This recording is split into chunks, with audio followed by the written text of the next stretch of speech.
బ్రహ్మ గురుర్విష్ణుః గురుదేవో మహేశ్వరః గురుస్సాక్షాత్ పరబ్రహ్మ తస్మై శ్రీ గురవే నమః.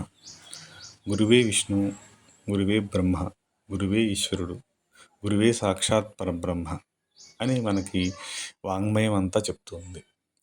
గురువు యొక్క ప్రాముఖ్యత, గురువు యొక్క ఆవశ్యకత ఇవన్నీ మనం గమనించినట్లయితే ఏదైనా ఒక పని చేస్తున్నప్పుడు మామూలుగా ఆధ్యాత్మికత అనే కాదు, మనం చదువుకునేటువంటి లౌకికమైన చదువులైనా సరే, ఏదైనా వర్క్కి సంబంధించినా సరే, ఏదైనా పని అయినా సరే, ఏదైనా మనం ఎక్కడికైనా వెళ్ళాలన్నా సరే దారి తెలియక దిక్కు చూస్తగా ఉన్నటువంటి పరిస్థితుల్లో ఉన్నప్పుడు సరైనటువంటి ఒక మార్గదర్శి మనకు అవసరం. ఫలానా చోటుకి వెళ్ళండి, ఇలా వెళ్ళండి, గైడెన్స్ అనేది మనకు అవసరం.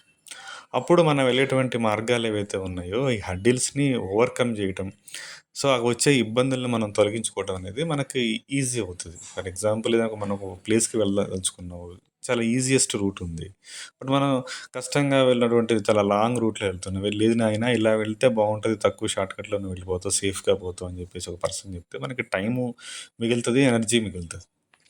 అలాగే ఈ లౌకికపరమైనటువంటి విద్యలు నేర్చుకునేటప్పుడు కూడా ఒక నిష్ణాతుడైన వ్యక్తి దగ్గర మనం అలాంటి ఒక గురు వ్యవస్థ అనేది మనకి పారంపరాగతంగా మన హిందూ సనాతన ధర్మంలో ఇమిడీకృతమై ఉంది. గురుకులాల్లో విద్య నేర్చుకోవటం, వాళ్ళు గురుదక్షిణగా కొంత సమర్పించుకోవటం, ఆ తర్వాత ఆ విద్యను ప్రచారం చేయటం, ఇట్లా ఉండేదనమాట. ఆ తర్వాత స్కూల్స్, కాలేజెస్ రావడం, ఇక్కడ కూడా మనం ఒక సబ్జెక్ట్స్ కోర్సు నేర్చుకోవటం, ఏ ప్రొఫెషన్ ఏముంటే ఆ ప్రొఫెషన్ తగ్గట్టుగా ఒక ఎక్స్పర్ట్, సబ్జెక్ట్ మ్యాటర్ ఎక్స్పర్ట్ ఉంటారనమాట. దాని తగ్గట్టుగా మనం వాళ్ళ దగ్గర నేర్చుకొని అక్కడ ఆ స్కిల్స్ మనం ఇంప్రూవ్ చేసుకొని మనం మన లైఫ్ని లీడ్ చేస్తూ ఉంటాం. అట్లాగే ఆధ్యాత్మికతలో కూడా మనం ఏ మార్గంలో రకరకాల మార్గాలు ఉంటాయి, సాధనలు, మంత్ర సాధనలు, యోగ సాధనలు, ఈ రకరకాల వాటిల్లో ఉంటాయి. మనకి ఏది నప్పుతుంది, ఏది కరెక్ట్గా ఉంటుంది అనేది పరమాత్మకి తెలుసు. పరమాత్మే అవసరమైనప్పుడు ఒక గురువు రూపంలో వచ్చి మనకు ఆ రకమైన మార్గదర్శకాన్ని ఇస్తాడు. దానికి ప్రత్యేకంగా ఒక వ్యక్తి రూపకంగానే వచ్చి ఇస్తాడు, అలాగే లేదంటే దగ్గరికి వచ్చి పిలిచి హస్తమస్తక సంయోగం చేస్తాడు, లేదంటే గురువు చెవిలో మంత్రం ఊదటం, అట్లాంటి అందరికీ జరగకపోవచ్చు.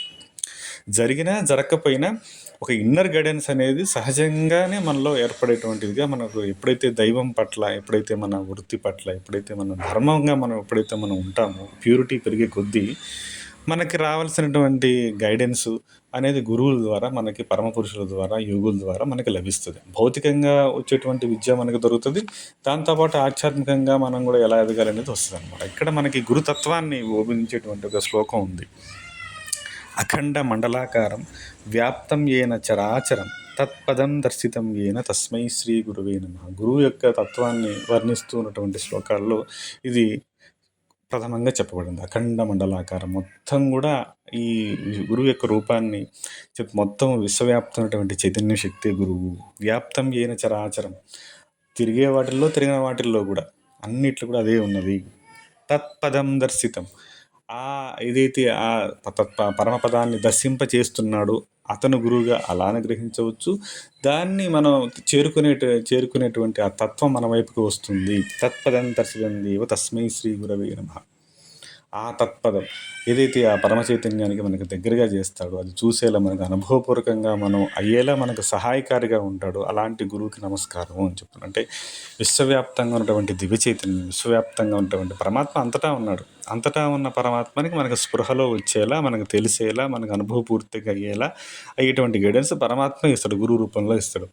గురువు అంటే వ్యక్తిగతంగా ఏదో ఒక మనిషి రూపంలో వచ్చి ఇవ్వటం అని కాదు. ప్రకృతి ద్వారా మనకు సందేశాలు వస్తూ ఉంటాయి, జంతువుల ద్వారా మనం కొంత నేర్చుకుంటూ ఉంటాం, మన చుట్టూ ఉన్న మనుషుల ద్వారా కొంత నేర్చుకుంటాం. ఏదైతే మనకి అవసరం, ఏదైతే మన పూర్వ జన్మ వాసనలను బట్టి మనకి పరంపరాగతంగా మన సాధన కొనసాగుతూ ఉంటుందో దానికి తగ్గట్టుగానే ప్రకృతి ఆ సమయం చేకూరినప్పుడు ఆ వ్యవస్థలన్నీ వచ్చి మనకు కావాల్సిన గైడెన్స్ మనకు వస్తూ ఉంటుంది. ఇది మనం జ్ఞప్తికి తెచ్చుకోవాలి. ప్రత్యేకించి ఆషాఢ పౌర్ణమిని వ్యాస పౌర్ణిమ అంటే వేదవ్యాసుడు, మహావిష్ణువు వ్యాసుడిగా జన్మ తీసుకుంది ఈ రోజే అనమాట. అందుకే వేదవ్యాసుడు పుట్టినటువంటి ఆషాఢ పౌర్ణమిని గురు పౌర్ణమిగా తీసుకుంటారు. ఎవరైతే శిష్యులు ఉంటారో ఆ మార్గంలో వాళ్ళ గురువుని స్మరించుకుంటారు. అది ఈ ఒక్క రోజుకే పరిమితం కాకూడదు, ప్రతిరోజు కూడా ఆ గురుస్మరణ, ఏదైతే విశ్వవ్యాప్తంగా ఉన్న చైతన్యాన్ని స్మరిస్తూ ఉంటే అదే మనకు కావాల్సిన రూపంలో మనకు కావాల్సిన సహాయాన్ని అందిస్తూ మనం ఏ జన్మల్లో మనకి అందరికీ ఒకే రకమైన మార్గం అనేది ఉండదు. ఎవరి మార్గం వారిది, ఎవరి పద్ధతులు వాళ్ళవి. వాళ్ళు పూర్వం ఏదైతే సాధన చేస్తూ ఉంటారో దాని కొనసాగింపుగా మిగిలిన వస్తూ ఉంటాయి. ఎవరి చిట్టా వారిది, ఎవరికి కర్మ వారిది, ఏదైతే ఏ లైన్‌లో వాళ్ళు ఉంటారో వాళ్ళకి తగ్గట్టు అనుభవాలు, వాళ్ళకి తగ్గటువంటి కర్మ పరిపాకం అన్నీ వస్తూ ఉంటుంది. ఒక ఆటోమేటిక్‌గా ఆ విశ్వశక్తి అనేది ఒక గురువు రూపంలో లేకపోతే ఒక వేరే రూపంలో మనకి గైడెన్స్ ఇచ్చి సరిగా ఆ క్రమంలో నడుస్తూ ఉంటుంది. ఇదంతా సరిగా జరగాలి అని చెప్పేసి మనం కోరుకుందాం. అందరికీ గురువు యొక్క అనుగ్రహం ఏదో ఒక గురువు రూపంలోని పరమాత్మ యొక్క అనుగ్రహం అందరికీ లభించాలని కోరుకుంటూ గురు పౌర్ణమి శుభాకాంక్షలు.